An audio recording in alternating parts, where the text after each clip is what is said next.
capítulo 2. Salvos por gracia. Y Él os dio vida a vosotros cuando estabais muertos en vuestros delitos y pecados, en los cuales anduvisteis en otro tiempo, siguiendo la corriente de este mundo, conforme al príncipe de la potestad del aire, el espíritu que ahora opera en los hijos de desobediencia, entre los cuales también todos nosotros vivimos en otro tiempo en los deseos de nuestra carne, haciendo la voluntad de la carne y de los pensamientos, y éramos por naturaleza hijos de ira, lo mismo que los demás.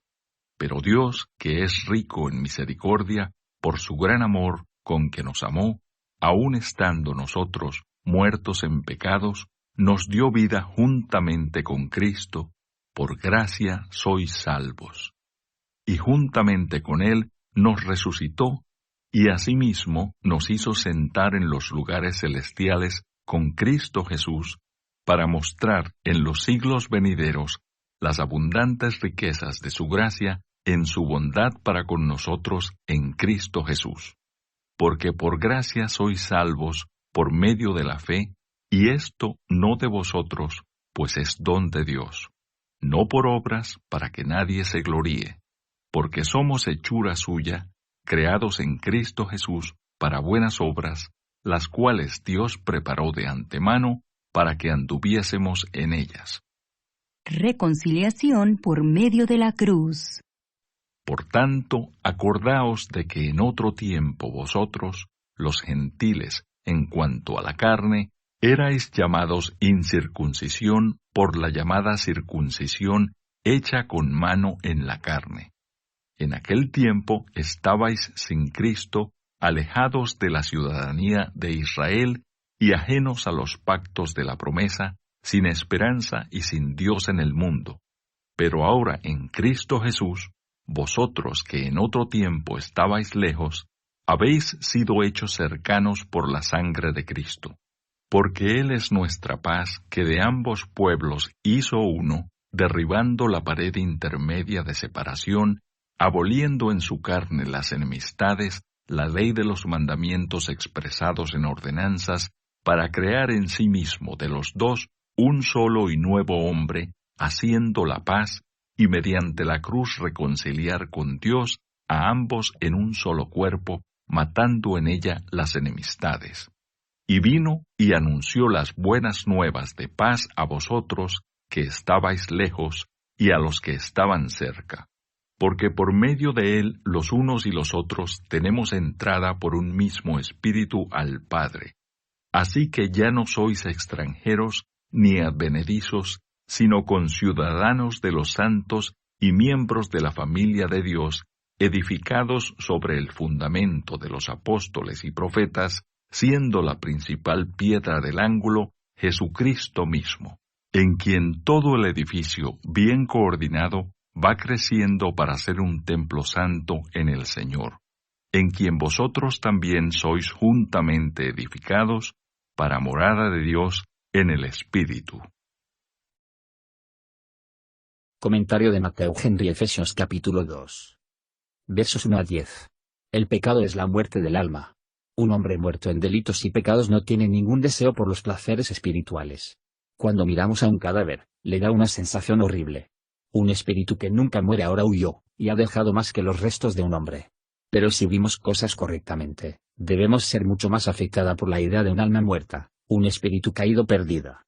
Un estado de pecado es un estado de la conformidad a este mundo. Los hombres malvados son esclavos de Satanás. Satanás es el autor de esa disposición orgullosa y carnal que hay en los hombres impíos. Él gobierna en los corazones de los hombres. De la Escritura es claro, que si los hombres han sido los más propensos a la sensual o de la maldad espiritual, todos los hombres, siendo naturalmente hijos de desobediencia, también son por naturaleza hijos de ira.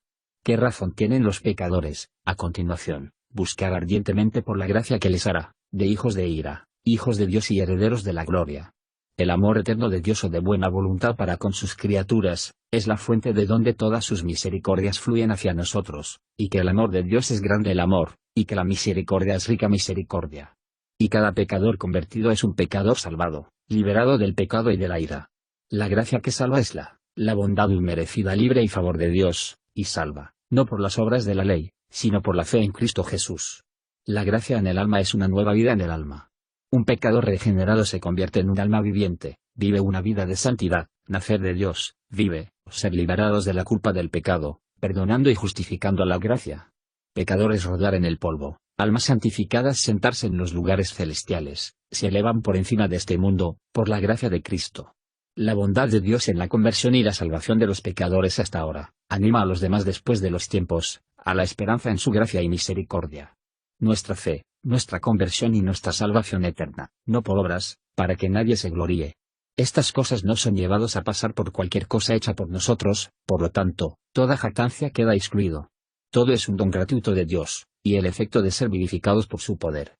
Era su propósito, para que Él nos preparó, por bendecirnos con el conocimiento de su voluntad, y su Espíritu Santo que produce un cambio en nosotros, que debemos glorificar a Dios por nuestra buena conversación, y la perseverancia en la santidad. Ninguno puede dar uso a escritura a esta doctrina, o acusarlo de cualquier tendencia al mal. Todos los que lo hacen, no tienen excusa. Versos 11 a 13. Cristo y su pacto son la base de todas las esperanzas de los cristianos. Una descripción triste y terrible está aquí, pero, ¿quién es capaz de alejarse de ella? Ojalá que esto no fuera una verdadera descripción de muchos bautizados en el nombre de Cristo. ¿Quién puede, sin temblar, reflexionar sobre la miseria de una persona, separados para siempre de la gente de Dios, separado del cuerpo de Cristo, caído del pacto de la promesa, sin esperanza, sin Salvador, y sin Dios, sino un Dios de venganza, para toda la eternidad? Para tener parte en Cristo. ¿Lo verdadero cristiano puede escuchar esto sin horror? La salvación está lejos de los impíos, pero Dios es una ayuda a la mano a su pueblo, y esto es por la pasión y muerte de Cristo. Versos 14 a 18. Jesucristo hizo la paz por el sacrificio de sí mismo, en todos los sentidos Cristo era su paz, el autor, el centro y sustancia de su estar en paz con Dios, y de su unión con los judíos creyentes en una iglesia. A través de la persona, el sacrificio y la mediación de Cristo, los pecadores se les permite acercarse a Dios como Padre, y se ponen con la aceptación en su presencia, con su culto y los servicios, bajo la enseñanza del Espíritu Santo, como uno con el Padre y el Hijo. Cristo licencia comprada para nosotros venir a Dios, y el Espíritu da un corazón de venir, y la fuerza para venir y, a continuación, la gracia de servir a Dios aceptablemente. Versos 19 a 22. La Iglesia es comparada a una ciudad, y todo pecador convertido es libre de ella. También es comparado con una casa, y todo pecador convertido es uno de la familia, un sirviente, y un niño en la casa de Dios. La Iglesia también es comparado con un edificio, fundado en la doctrina de Cristo, entregado por los profetas del Antiguo Testamento y los apóstoles del Nuevo. Dios mora en todos los creyentes ahora, que se conviertan en el templo de Dios, por obra del Espíritu bendito. Veamos entonces, preguntamos si nuestras esperanzas están fijos en Cristo, según la doctrina de su palabra. ¿Nos hemos dedicado a nosotros mismos como santos templos a Dios a través de Él? Somos las moradas de Dios por el Espíritu, somos de mente espiritual, y podemos producir los frutos del Espíritu. Cuidemos de no entristecer el Santo Consolador. Deseemos su amable presencia, y sus influencias sobre nuestros corazones. Tratemos de desempeñar las funciones asignadas a nosotros, para la gloria de Dios. Gracias por escuchar. Si quieres saber más sobre Jesús y lo que el Evangelio significa para ti, entonces ve el video que se muestra a la izquierda de la pantalla y no olvides suscribirte. Que el Señor Jesucristo bendiga tu día.